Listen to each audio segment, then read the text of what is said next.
Aujourd'hui on est donc à Berlin pour récupérer une nouvelle Volvo, mais cette fois-ci c'est pas pour moi, mais pour un abonné de la chaîne. Et je dois être franc avec vous, c'était pas du tout, mais alors pas du tout prévu. Mais avant de vous en dire plus, on va revenir quelques mois en arrière. En avril dernier, je cherchais un vieux break Volvo pour documenter des projets sur la chaîne. Forcément, j'ai commencé à regarder sur Le Bon Coin ou encore La Centrale, des heures et des jours, et ça sans strictement rien trouver. Et du coup, j'ai commencé à regarder ailleurs, au-delà de nos frontières. Et c'est seulement au bout de 2 semaines que j'avais trouvé ma fidèle brique suédoise. D'ailleurs, vous connaissez la suite, si vous suivez cette chaîne depuis le début, ce qui a créé des discussions avec vous, avec une sorte de révélation. Et du coup, ma réflexion, c'était un peu la suivante mais si je galère à trouver ma Volvo, c'est que ça doit arriver à d'autres personnes. Du coup, j'ai travaillé secrètement sur un projet d'importation, calé quelques liens dans les vidéos YouTube, collé 2 stickers sur la Volvo, juste comme ça pour voir, jusqu'à recevoir un message quand j'étais en Suède. Alors, après plusieurs coups de fil à des vendeurs qui se trouvent à l'étranger, me voici dans un train pour concrétiser cette idée en un réel service. Bon, regardez ce qui se trouve juste derrière moi. Une magnifique Volvo V70 2 litres 4 turbo avec 246 000 km et surtout une configuration full black qui fait que quand on la conduit, j'ai juste envie d'écouter un vieux rap des années 90 et de baisser les vitres et de mettre le son à fond. Donc vraiment, vous allez voir la configuration. Moi qui n'ai pas fan du noir sur noir et de manière générale du noir dans un véhicule, là j'ai vraiment un coup de cœur pour la voiture. Bon, on va déjà commencer par l'extérieur du véhicule. Donc là on est sur un basique noir métallisé assez profond quand même, mais surtout en fait ce qui donne le charme à cette Volvo, c'est les jantes. Alors j'ai pas le nom exact, mais c'est des styles BBS qui lui donnent qui la pose par terre et qui fait que elle a vraiment un look très sportif et je trouve que ça lui va vraiment bien. Elle a été repeinte, à l'inspection ça a été montré. Mais de manière générale, je trouve quand même que la carrosserie est vraiment belle. Non, franchement, elle a un côté badass à l'extérieur, c'est difficile à expliquer. Ouais, on a juste envie de taper un 200 sur l'autobahn avec un vieux rap des années 90 dedans. Vous allez voir à l'intérieur. Donc l'intérieur, comme je disais, full black sur les portes, avec le cuir siège chauffant, qui sont pas abîmés, hein. Pour 240 000 km, j'ai vu pire. Elle a quelques options sympa quand même. Elle a le régulateur de vitesse, mais ça c'est assez basique. On le retrouve à peu près dans toutes les Volvo V70 avec un indicateur au niveau du compteur. Tapis d'origine Volvo, ça pareil, franchement c'est plutôt cool. Par contre, c'est une boîte automatique, ça plaira pas forcément à tout le monde, mais le propriétaire, lui, cherchait vraiment un véhicule pour cruiser sans trop prise de tête, donc en vrai, ça va très bien lui aller. Il y a les sièges chauffants, comme je disais, et puis derrière. Et puis derrière, j'ai l'impression qu'il y a personne qui s'est assis dedans, en fait. Moi, je trouve ça fou. Enfin, même le ciel de toit, il est pas décollé, rien du tout. Non, elle est propre de chez propre, c'est...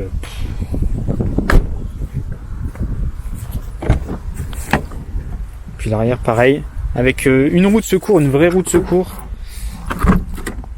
On va l'avoir ici, vraie roue de secours pour le coup. Ça c'est très pratique quand on part en road trip. Il lui manquera juste le couvre-coffre à l'arrière. Mais ça c'est assez pareil, assez commun sur toutes les Volvo, c'est quelque chose qui disparaît. Bon voilà, maintenant que je vous ai fait à peu près le tour du véhicule, va falloir prendre la route, retourner sur Orléans, il y a presque 15 heures de route. Ça va être intense, je vais diviser ça en 2. Et vous allez voir d'ailleurs sur le retour, je vais m'arrêter chez un ami qui fait à peu près la même chose que moi, mais sur une autre marque. Et qui a quelques bolides plutôt sympathiques, dont une série 5 qui vient tout juste de ramener. Et donc j'ai hâte de pouvoir le rencontrer en vrai. Éventuellement filmer un peu son garage et ce qu'il propose. Allez, c'est parti. Alors concernant le chemin du retour, il s'est fait dans une grande majorité avec le brouillard, même si à mi-chemin j'ai eu le droit à une sorte de lever de soleil. D'ailleurs j'ai l'impression que Waze m'a fait passer par des autobahns différentes qu'à mon retour de Suède, parce que les paysages étaient bien plus sympas que les blocs de béton auxquels j'avais eu le droit.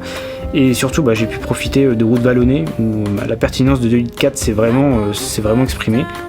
À ce sujet, je suis aussi assez surpris de l'étagement de la boîte automatique à 4 rapports. À 120 km/h, on est à 2600 tours minute, ce qui est pas dégueulasse en termes de consommation et surtout en termes de sonorité à bord.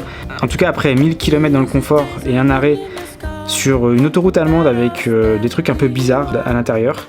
Bon, je pense que j'aurai besoin de votre aide parce que j'ai à peu près 12-13 heures de trajet pour rentrer et il faut que je m'occupe. Et je pensais à un truc, genre je prends ça, qu'est-ce que je prends pour m'occuper là? J'arrive enfin chez Great Estate Automobile. Yeah, I speak English. Bon, je sais pas comment commencer, mais du coup, tu vas me parler un peu de cette série 5 que tu viens d'importer. Bah écoute, donc c'est une 140 000 avec le V8 en spécification. Alors, L'intérieur il est incroyable. individuel, donc du coup, individuel chez BM, ça recouvre beaucoup de trucs. C'est genre dès que tu commences à vouloir sortir un peu du catalogue, tu finis en individuel, mais alors après, dans l'individuel, t'as des nuances, t'as des trucs qui sont plus ou moins énervés, on va dire, au niveau de la configuration. Et donc celle-ci est vraiment assez poussée en termes de config. Ah, mais il y a même des motifs sur le cuir, incroyable. Des motifs. Au-delà de la couleur qui est assez chatoyante, t'as des motifs sur le cuir. Alors là, elle est dégueulasse. Hein. J'ai absolument pas le temps de la Avec nettoyer. le téléphone et tout. Ouais. T'as vu d'ailleurs, il y a un gars je crois que tu le suis, un gars sur Insta qui est en train de refaire des téléphones. C'en est un comme ça que tu... Non, je pense que vraiment celle-ci, je vais garder le parce que ça sert plus à rien. Par contre, ce que je vais faire, c'est que t'as une boîte au Royaume-Uni qui te modifie l'installation GPS, écran de navigation, parce que celle-là, elle a la complète. Je pense que d'origine, elle avait même la télé. Souvent, elles ont la télé sur ce truc-là.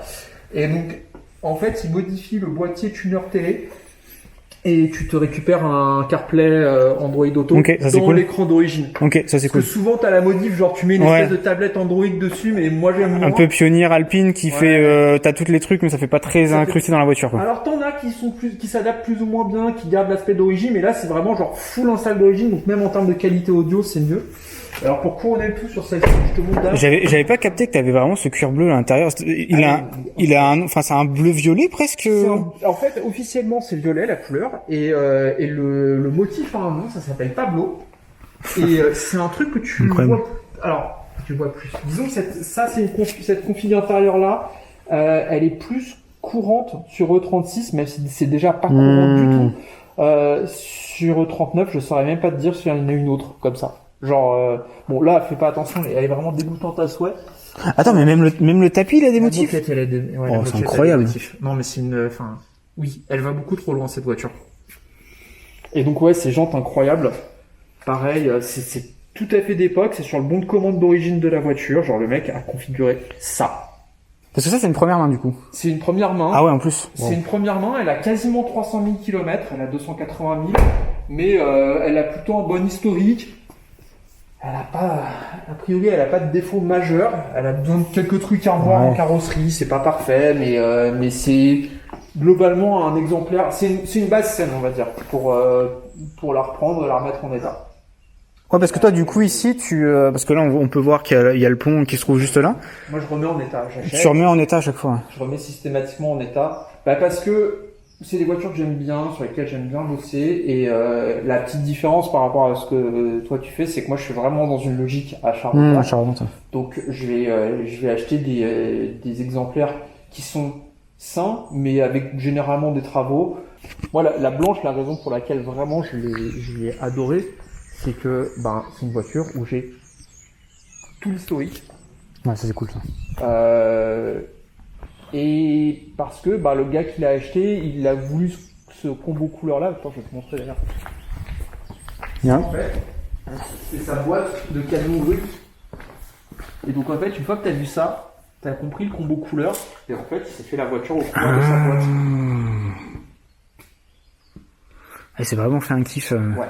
Il y a, je te disais, j'ai vu la facture d'origine. Il y a 90 000 Deutschmark de bagnole. Il y a 30 000 Deutschmark d'options, d'équipements, de config, quoi. Et voilà, après cette très belle découverte de cette série 5, il est temps pour moi de reprendre la route pour livrer la Volvo V70 à Thibaut.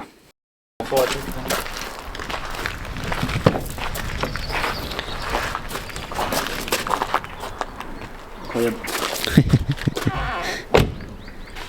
On va pouvoir l'essayer.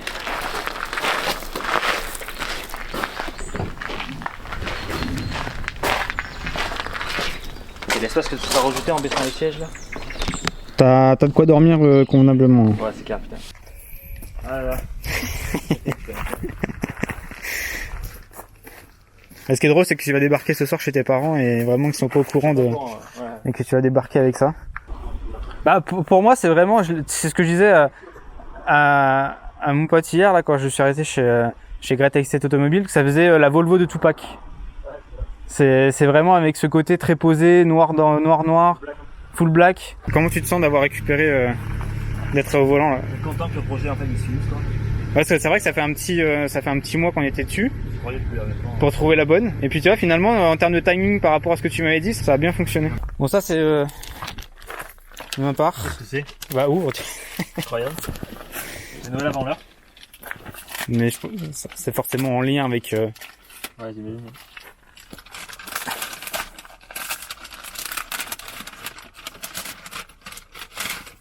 Ouais, incroyable. Brochure d'époque de des Volvo V70. C'est ce que tu... Mais ouais, donc du coup t'as toutes les coloris, les options, explications un peu techniques. En fait, c'est toujours intéressant de l'avoir et des fois de feuilleter un peu tout ça. Carrément, putain. Donc tu pourras le mettre dans la boîte à gants ou en expo chez toi.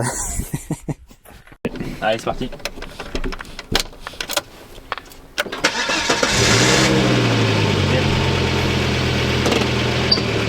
Voilà, merci à toi. Tout est bon? Tout est bon. Profite bien de ta voiture, si t'as des questions, t'hésites pas. Ouais, je t'envoie un message dès que j'arrive. Ouais, tu m'envoies un message dès que t'arrives et puis voilà. Profite bien de ta voiture. Ouais, j'ai profité. Ok. Et puis voilà. Mais là t'es bon pour 7 heures de route et impressionner ta famille Ouais, ça y est, ils ont fait une cap. avec une belle Volvo. Ouais, allez, prends soin de toi, belle route, bye. Allez, salut.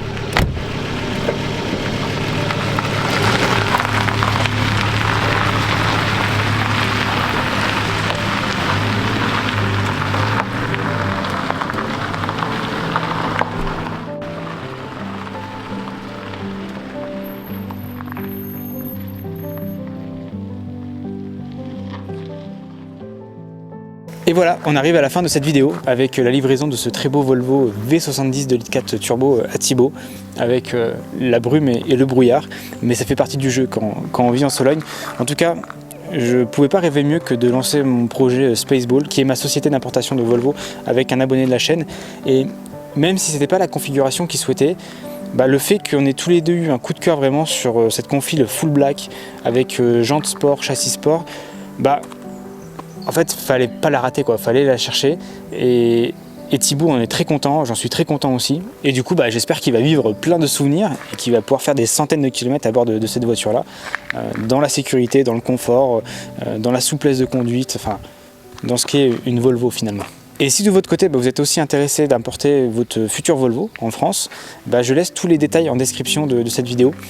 Donc dans les liens, vous trouverez les explications de comment ça fonctionne l'importation d'une Volvo, les raisons du pourquoi ça peut être aussi intéressant d'aller chercher une Volvo, que ce soit aux Pays-Bas, en Allemagne, même en Suède. Et puis de manière générale, il y aura tous mes coordonnées pour pouvoir échanger avec moi si vous avez des questions avant de lancer votre projet ou si éventuellement vous avez envie de me contacter pour justement lancer ce projet. On prendra le temps d'échanger ensemble et puis j'essaierai de répondre à toutes vos questions au maximum. En tout cas, merci de nouveau d'être là jusqu'à la fin de cette vidéo. Je vous souhaite le meilleur et puis à très vite.